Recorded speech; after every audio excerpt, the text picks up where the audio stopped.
Good evening. Myself Nupur Dave. I am third year MBBS student, and I am pursuing my MBBS from Chhattisgarh Institute of Medical Science, Bilaspur. I have done my NEET UG preparation from Allen Kota. There I met Dr. Vinay Pandey sir. He was a wonderful personality. There I not used to much more concentrate in my studies, but or focused for cracking the NEET UG. But when I meet him one day, he had scolded me just because I am not concentrating in my studies and remind me that you are potent enough to crack the NEET. And after that, he had struggled a lot with me. He had made my all doubts clear. He had made my timetable to be get my course completed during the time, and encouraged me a lot. And here I am. I heartily thank Dr. Vinay Pandey sir that because of him I am here, standing here and living my dreams. Thank you. Hello dear students, आज का हमारा topic 12th class का है और 12th class में topic हमारा human reproduction. सबसे पहले क्वेश्चन उठता है कि रिप्रोडक्शन होता क्या है। तो सबसे पहले अगर हम बात करते तो कहते हैं कोई भी ऑर्गेनिज्म अपनी रेस यानी कि अपनी प्रजाति को आगे बढ़ाने के लिए अपने जैसे ऑर्गेनिज्म प्रोड्यूस करता है और इसी प्रोसेस को हम लोग क्या बोलते हैं, रिप्रोडक्शन। तो अगर किसी के दिमाग में रिप्रोडक्शन को लेकर कोई गलतफहमी है तो उसको दूर करेंगे। रिप्रोडक्शन का सिंपल सा मतलब है कि कोई भी ऑर्गेनिज्म अपनी रेस को आगे बढ़ाने के लिए अपने जैसे ऑर्गेनिज्म प्रोड्यूस कर रहा है, तो इसी को हम लोग क्या बोलते हैं, रिप्रोडक्शन कहते हैं। जैसे कि मान लीजिए कोई एक सिंगल सेल है, उसको भी हम ऑर्गेनिज्म कहेंगे। और वो सिंगल सेल ने क्या किया, डिवाइड कर दो या दो से अधिक नए सेल बना लिए, इससे भी हम लोग क्या बोलेंगे, इससे भी हम लोग रिप्रोडक्शन कहेंगे।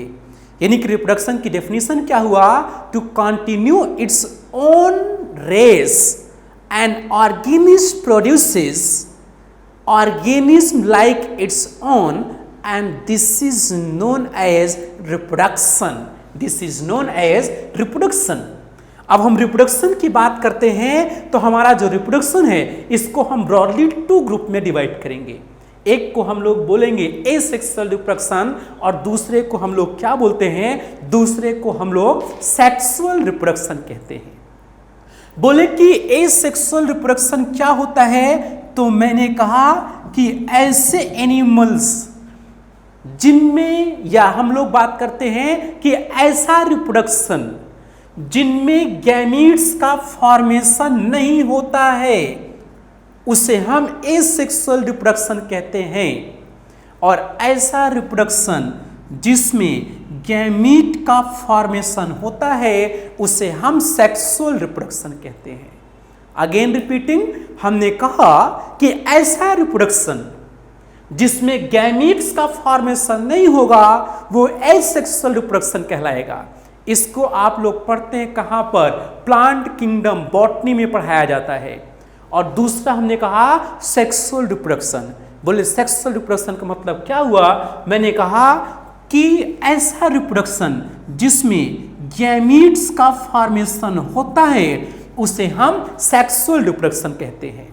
तो किसी बच्चे ने कहा सर कि गैमीट्स का क्या मतलब है, हमने कहा इसको हम और डिटेल में आपको आगे बताएंगे, लेकिन यहाँ पर थोड़ा सा हम समझें। बोले क्या, हमने कहा कि जो मेल होते हैं इनमें जो स्पर्म होता है उसे हम मेल गैमीट कहते हैं, और जो फीमेल होती हैं, फीमेल में जो ओवम होता है इसे हम फीमेल गैमीट कहते हैं। Means ovum is considered as female gamete whereas sperm is considered as male gamete.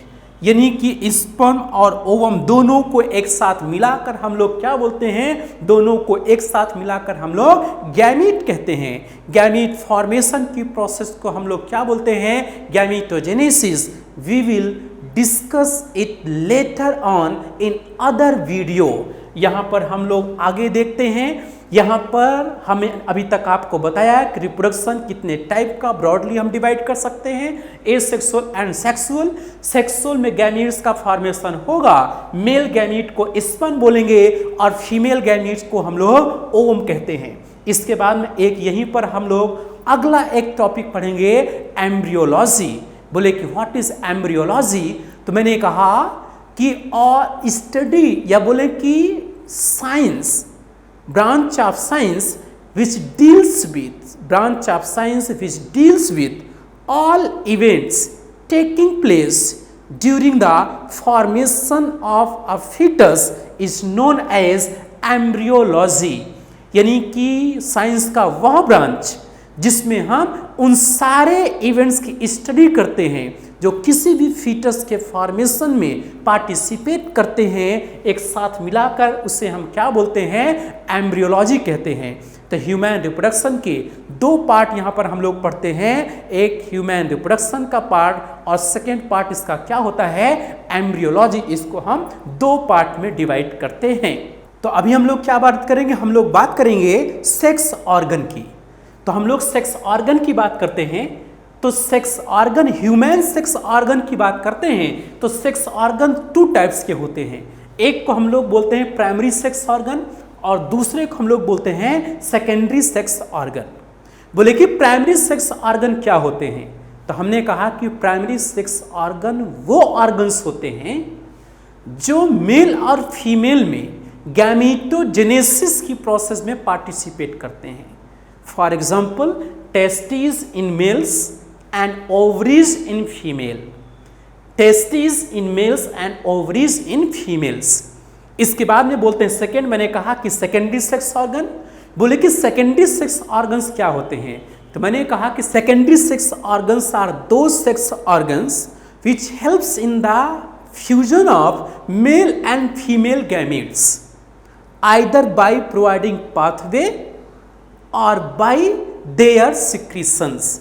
यानी कि ऐसे ऑर्गन्स जो मेल और फीमेल सेक्स ऑर्गन्स को मिलने में, फ्यूजन में हेल्प करें, चाहे उनको रास्ता प्रदान करके या अपने सिक्रीशन के द्वारा, उन्हें हम क्या बोलते हैं, उन्हें हम सेकेंडरी सेक्स ऑर्गन्स कहते हैं। फॉर एग्जाम्पल, हम मेल की बात करते हैं तो मेल में क्या है, एपिडिडामिस है, वॉस डिफरेंस है, सेमिनल वेसिकल है, प्रोस्टेट ग्लैंड है, बल्बोयूथ्रल ग्लैंड है एंड इनलास्ट पेनिस। मीन्स ये सब क्या है, मेल्स के सेकेंडरी सेक्स ऑर्गन्स हैं, जबकि ये क्या हैं, ये प्राइमरी सेक्स ऑर्गन्स हैं। प्राइमरी सेक्स ऑर्गन्स को हम लोग नेसेसरी सेक्स ऑर्गन भी कहते हैं, जबकि सेकेंडरी सेक्स ऑर्गन को हम लोग एक्सेसरी सेक्स ऑर्गन भी कहते हैं।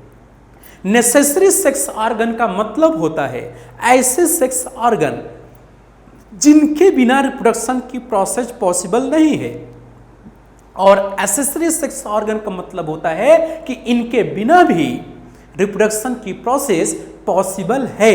किसी बच्चे ने कहा सर कि ये कैसे होगा, मैंने कहा कि मेल में अगर टेस्टिस नहीं है या फीमेल में ओवरीज नहीं है तो मेल में ना तो स्पर्म का प्रोडक्शन होगा और ना ही फीमेल में ओवम का प्रोडक्शन होगा, तो रिप्रोडक्शन की प्रोसेस पॉसिबल नहीं है।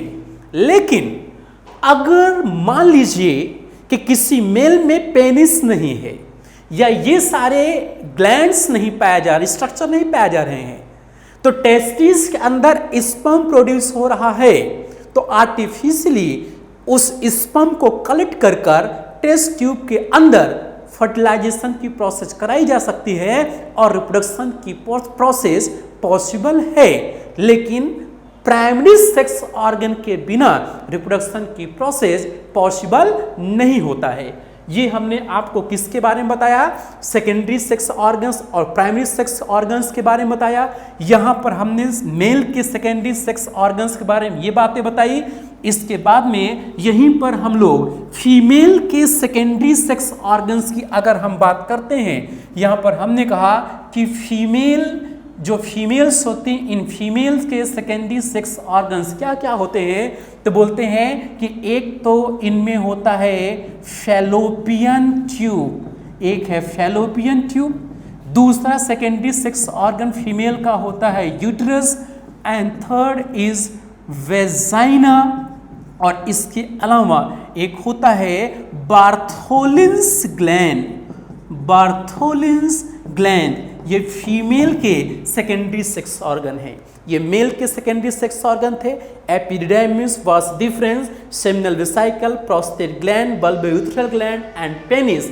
और यहाँ पर हमने कहा कि ये फीमेल के सेकेंडरी सेक्स ऑर्गन है, इसमें फैलोपियन ट्यूब है, इसमें यूट्रस है, इसमें वेजाइना है एंड इसमें बल्बोयूथरल ग्लैंड है। जो प्राइमरी सेक्स ऑर्गन होते हैं मेल के टेस्टिज, उनमें स्पर्मेटोजेनेसिस की प्रोसेस होगी, और फीमेल जो प्राइमरी सेक्स ऑर्गन होते हैं दैट इज ओवरी, उसमें क्या प्रोसेस होता है, इसमें ऊजनेसिस की प्रोसेस यानी कि फीमेल गैमीट का प्रोडक्शन होता है। ये हमने रिप्रोडक्शन चैप्टर का इंट्रोडक्टरी पार्ट अभी आपको बताया है। इसके बाद वाले वीडियो में हम लोग किसके बारे में बात करते हैं, उसके बाद के वीडियो में हम लोग male and female secondary and primary sex organs के स्ट्रक्चर और फंक्शन देखेंगे। Thank you very much.